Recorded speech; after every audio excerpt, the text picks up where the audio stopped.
My name is Katie Knickrum. I am going into my 14th year of homeschooling my children. I have 6 children. I have graduated 1, and I have obviously 5 left, ranging from 4th grade to 12th grade. We're starting our 12th year. Oh, wow. So I have an 11th grader, a 9th grader, and a preschooler. I had taught school. I taught public school 5 years, private school 5 years. And then when our daughter came along, a neighbor asked us, were we going to do public or private? And I said, I'm thinking home. My name is Hope Mabe, and I have been homeschooling starting this fall. We'll be our 22nd year. We have 4 children, and 3 are graduated, and I still have 1 left in high school. My name is Jennifer, and I have homeschooled for about 15 years. I have 2 young men who are now graduated and attending college currently.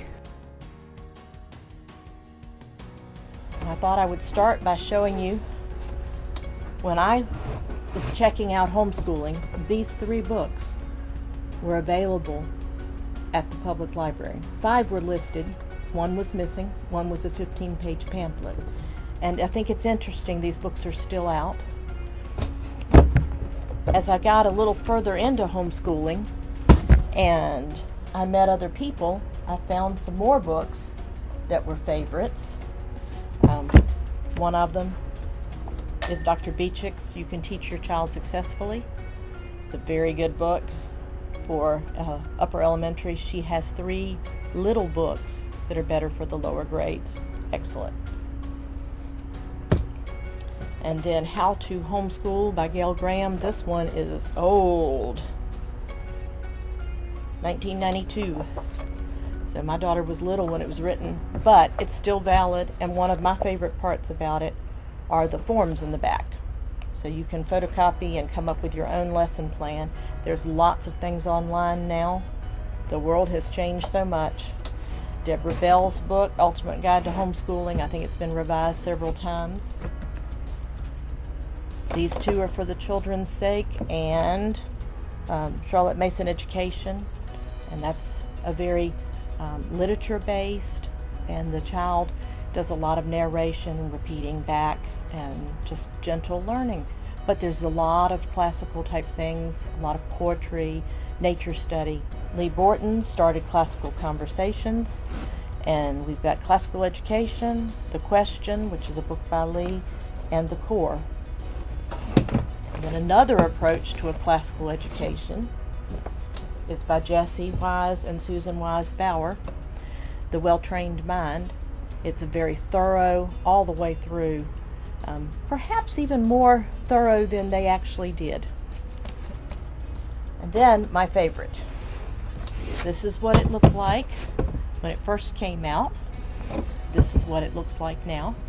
Clay Clarkson and his wife Sally have a wonderful approach, and it's the one that probably gave me the most peace homeschooling. There's also Mary Hood, Relaxed Homeschooling, and The Joyful Homeschooler. Some of them we don't have in the store. They come in, we put them on the shelf.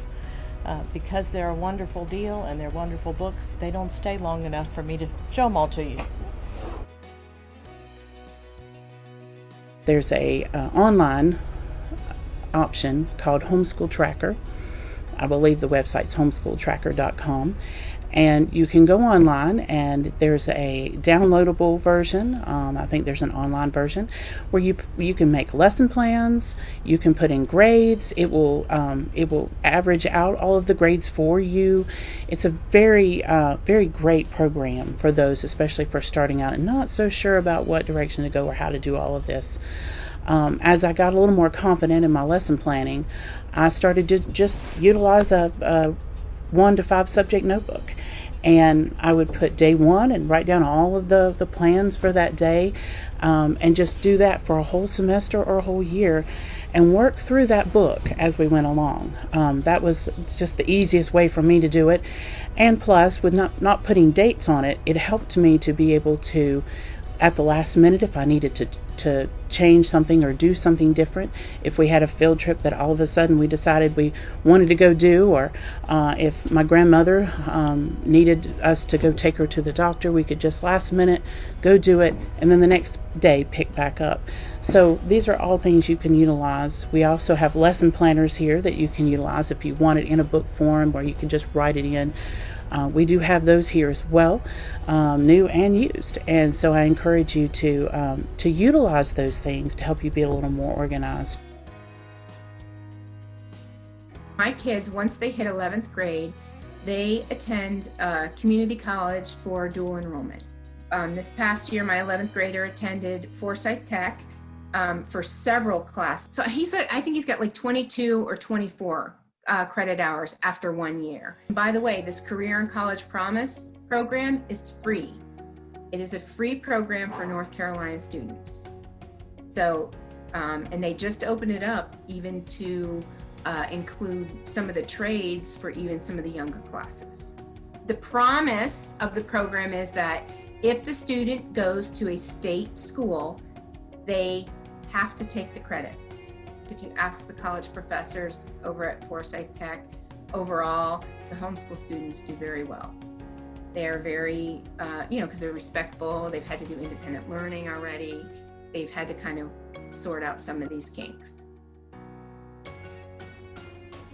Where you need to be really good about your record keeping is when you get to high school.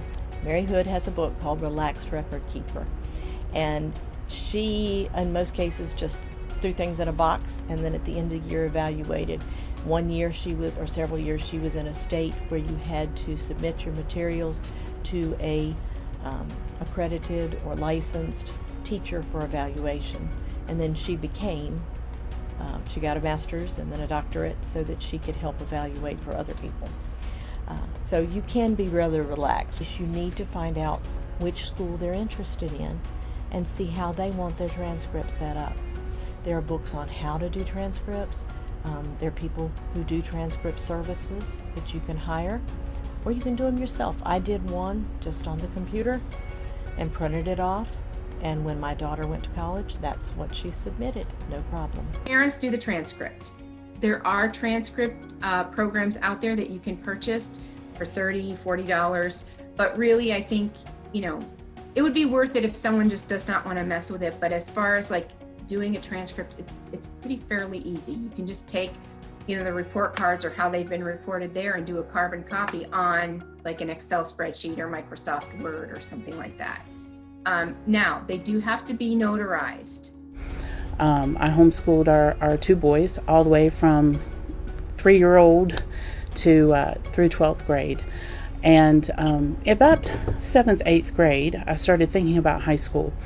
And it was quite intimidating for me, actually. I was calling up every veteran homeschooler I knew, and I was asking them, well, how do you do this and how do you do that? I was really nervous and very anxious about homeschooling high school.